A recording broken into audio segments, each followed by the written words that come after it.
यहाँ पर अखिल भारतीय विद्यार्थी परिषद एबीवीपी के 78वें स्थापना दिवस के रूप में यहाँ पर एकत्रित हुए हैं। जैसा कि आप सभी को विदित होगा साथियों, इस संगठन का निर्माण 9 जुलाई 1949 को हुआ था। विभिन्न यातनाओं संघर्षों को पूर्ण कर 78 वर्ष की यात्रा आज इस संगठन ने पूर्ण की है। साथियों, हमारे इस परिषद के कार्यकर्ताओं ने नाटियां दिखाई, जेल में गए, लगभग 195 कार्यकर्ताओं ने राष्ट्र के लिए, संगठन के लिए अपना बलिदान भी दिया। तब जाकर ये संगठन एक विशाल वृक्ष के रूप में आप सभी के समक्ष खड़ा है। आप देखेंगे साथियों, इस संगठन को जहां जैसी आवश्यकता हुई वहां अपना कार्य फैलाया। समाज के हर क्षेत्र में विद्यार्थी परिषद आपको मिल जाएगा। संगठन ये चाहता है कि समाज सर्वस्पर्शी एवं सर्वव्यापी हो, सभी का संस्थान एक हो, सभी का मंत्र एक हो, तो सभी का कुत्वा एक हो। संगठन इस परिकल्पना के साथ चलता है। साथियों, आप देखेंगे समाज में किसी भी प्रकार की समस्या आती है तो विद्यार्थी परिषद अग्रिम पंक्ति में आपको समाज सेवी नेताओं से पहले अग्रिम पंक्ति में विद्यार्थी परिषद के कार्यकर्ता आपको खड़े मिल जाएंगे।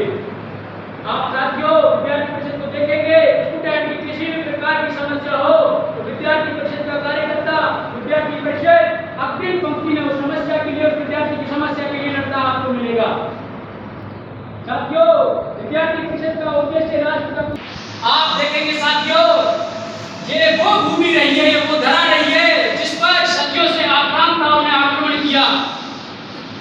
आप देखेंगे विश्व में बहुत से देश ऐसे हैं जिनका भौगोलिक स्थान ही, जिनका नाम और निशान मिटा दिया गया है।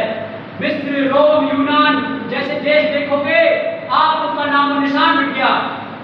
उनमें सिर्फ एक दो बार आक्रमण हुए, लेकिन अपनी संस्कृति, अपना भारत, अपना देश हजारों वर्षों से, सदियों से आक्रांताओं का शिकार होता रहा, लेकिन अपनी गौरवमयी सांस्कृतिक इतिहास को कभी दुर्दृष्ट नहीं होने दिया। मेरी फोटो टंकी उसी गौरवमयी सांस्कृतिक अपने इतिहास को विद्यार्थी परिषद स्थापित करने के लिए निरंतर विद्यार्थियों में संघर्ष करती रहती है।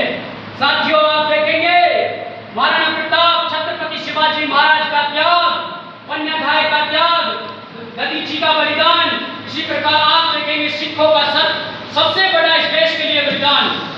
साथियों, आप देखेंगे मात्र 9 साल के बच्चे, 11 साल के बच्चे हंसते हंसते इस सनातन संस्कृति, इस देश के लिए अपना सर्वोच्च न्यौछावर कर देते हैं।